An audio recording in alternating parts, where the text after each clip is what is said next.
Asia cup 2025 trophy విషయంలో ACC BCCI మధ్య situation serious అవుతోంది.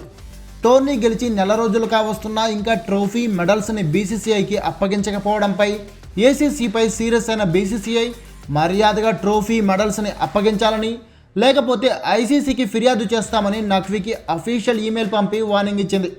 ఒకవేళ ఈ ఈమెయిల్కి ఎలాంటి రిప్లై రాకపోతే వెంటనే ఐసీసీలో కంప్లైంట్ చేయాలని డిసైడ్ అయింది. అయితే ఈ రేంజ్లో వార్నింగ్ ఇచ్చిన నఖ్వీ మాత్రం వెనక్కి తగ్గేలా లేడు. రీసెంట్గా బీసీసీఐ ఈమెయిల్కి రిప్లై ఇచ్చిన నఖ్వీ ఆసియా కప్ 2025 ట్రోఫీ బీసీసీఐకి ఇవ్వడానికి ఎలాంటి అభ్యంతరం లేదు, అది ఖచ్చితంగా భారతదేశానికే చెందుతుంది. కానీ ఇది ఏసీసీ టోర్నీ కాబట్టి, నేను ఏసీసీ అధ్యక్షుడిని కాబట్టి నా చేతుల మీదుగానే ట్రోఫీని టీమిండియాకు ఇస్తా.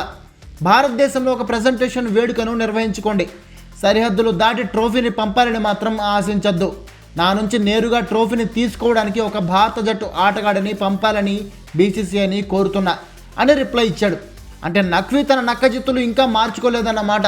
ఒక పక్క ఆసియా కప్ 2025 ట్రోఫీని ఇస్తా అంటూనే తన చేతుల మీదుగానే ట్రోఫీ ఇస్తానని పట్టుదలగా కూర్చున్నాడు. మరి దీనికి బీసీసీఐ ఎలా స్పందిస్తుందో చూడాలి.